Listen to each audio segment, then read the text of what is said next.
Update from the Russia-Ukraine conflict. Well, the Ukrainian military has attacked a Russian military airfield in Lipetsk region of southern Russia, damaging guided bomb stockpiles. On Friday, Russia started evacuating people from parts of its western region of Lipetsk after a massive attack by Ukrainian drones.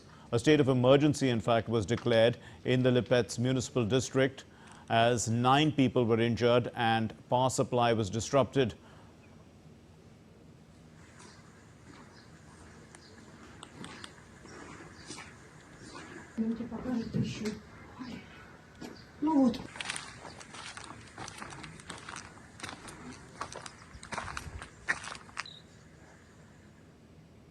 Russia's defense ministry said a total of 75 Ukrainian drones have been destroyed overnight over Russia.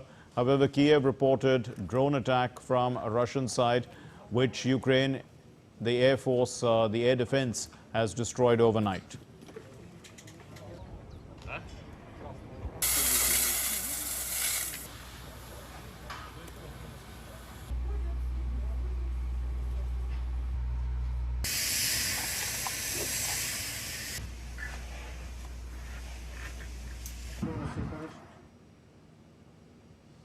White House spokesperson has stated that the United States will contact Ukraine to understand its incursion into Russian territory.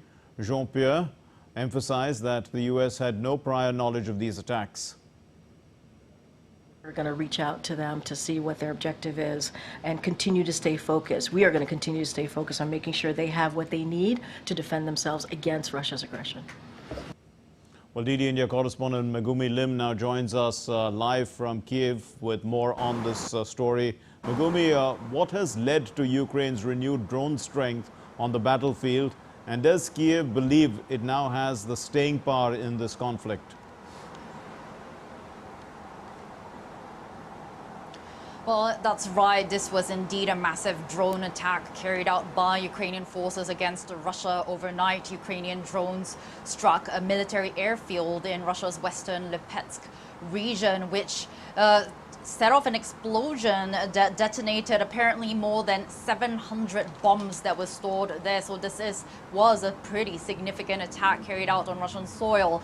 Now, Ukraine has indeed upped its game in terms of drone warfare, both in numbers and in precision. We have seen Ukrainian long-range drones strike at Russian oil facilities and air bases, especially over the past couple of months. Ukraine has boosted production of its drones, especially this year. And President Zelensky actually this week in one of his nightly video addresses said that Ukraine last month used more drones in combat than Russian forces did. Now, this does not, however, mean that Ukraine has gained the upper hand in this war. Unfortunately for Ukraine, its troops still remain severely outnumbered on the battlefield, which has affected the outcome and the situation, especially on the eastern front lines in Ukraine's eastern Donetsk region, where Russian forces have been making steady advances. They've been taking settlements and villages and getting closer to a key highway that has served as a supply route for Ukrainian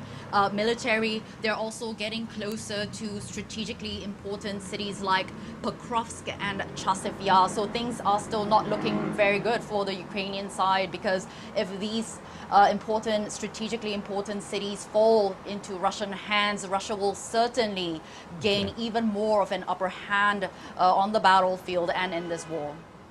Megumi, also, what's the current situation in the Kursk region on that front, where Zelensky had said that Putin received a taste of his own medicine?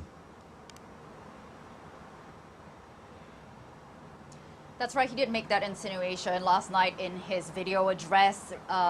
President Zelensky said in his words, Russia brought war to our land and it should feel what it has done. Now, he didn't directly mention the Kursk incursion, but it is quite clear that was the reference he was making.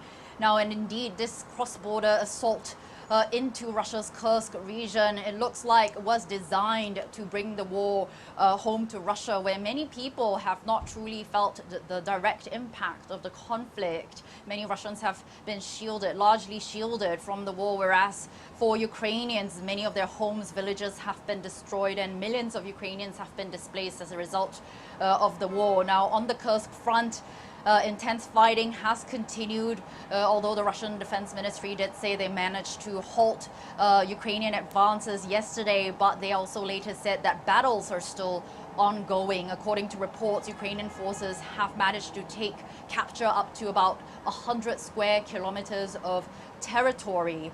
And according to reports also, this incursion apparently involved US and German supplied tanks and vehicles, which in response to this, both the Biden administration and the German Defense Ministry have said it supported and that Ukraine had the right to defend itself. Now, the precise intention of this incursion remains unclear. It's now entering its fourth day, but it looks like this is designed to be a diversion where Ukrainian troops are trying to divert Russian resources and troops away from the eastern front lines, where I mentioned earlier Russian forces have been making steady advances.